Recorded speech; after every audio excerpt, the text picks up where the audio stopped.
পশ্চিমবঙ্গ মধ্যশিক্ষা পর্ষদ পরিচালিত রাজ্যের মাধ্যমিক পরীক্ষা শুরু হলো সোমবার।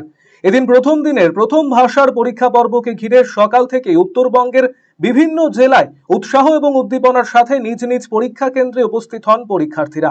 হাতির উপদ্রব সহ জঙ্গল ঘেঁষা এলাকায় মাধ্যমিক পরীক্ষার্থীদের নিরাপদে তাদের পরীক্ষা কেন্দ্রে পৌঁছতে ব্যবস্থা গ্রহণ করল বন দপ্তর। সোমবার থেকে শুরু হলো মাধ্যমিক পরীক্ষা। বাগডোগরা বন দপ্তরের উদ্যোগে জঙ্গল ঘেঁষা এলাকায় সরকারি বাসের মাধ্যমে পরীক্ষার্থীদের পরীক্ষা কেন্দ্রে নিয়ে যাওয়া হয়। জঙ্গল ঘেঁষা এবং হাতিপ্রবণ এলাকায় শতাধিক মাধ্যমিক পরীক্ষার্থী এবছর বিভিন্ন পরীক্ষা কেন্দ্রে পরীক্ষা দিচ্ছে। এদিন গাড়ির মাধ্যমে পরীক্ষার্থীদের পরীক্ষা কেন্দ্রে পৌঁছে দেওয়া হয়, পাশাপাশি তাদের ফের বাড়ি পৌঁছে দেওয়া হয় এই গাড়িগুলি করেই। অপরদিকে মাধ্যমিক পরীক্ষা শুরুর দিনে শিলিগুড়ির বিভিন্ন স্কুলগুলিতে পরীক্ষার্থীদের ভিড় লক্ষ্য করা যায়। উৎসাহ এবং উদ্দীপনার সাথে নিজ নিজ পরীক্ষা কেন্দ্রে উপস্থিত হন পরীক্ষার্থীরা। পরীক্ষার্থীদের যাতে পরীক্ষা কেন্দ্রে পৌঁছতে কোনো রকম সমস্যা না হয় সে ব্যাপারে উদ্যোগ গ্রহণ করা হয় প্রশাসনের পক্ষ থেকে।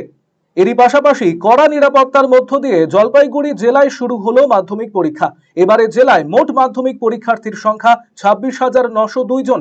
এর মধ্যে ছাত্রের সংখ্যা 11,096 জন এবং ছাত্রীর সংখ্যা 15,806 জন। জলপাইগুড়ি জেলায় মোট পরীক্ষা কেন্দ্র রয়েছে 100টি। সমস্ত বিদ্যালয়ে কড়া পুলিশি ব্যবস্থা করা হয়েছে জেলা পুলিশের পক্ষ থেকে।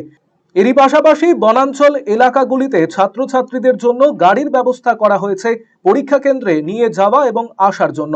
এরই পাশাপাশি জেলা পুলিশের পক্ষ থেকে সমস্ত বিদ্যালয়ের ছাত্রীদের শুভেচ্ছা জানানো হয় পুলিশ প্রশাসনের পক্ষ থেকে। অপরদিকে তুফানগঞ্জে মাধ্যমিক পরীক্ষা চলাকালীন গুরুতর অসুস্থ এক পরীক্ষার্থী চিকিৎসাধীন তুফানগঞ্জ মহকুমা হাসপাতালে।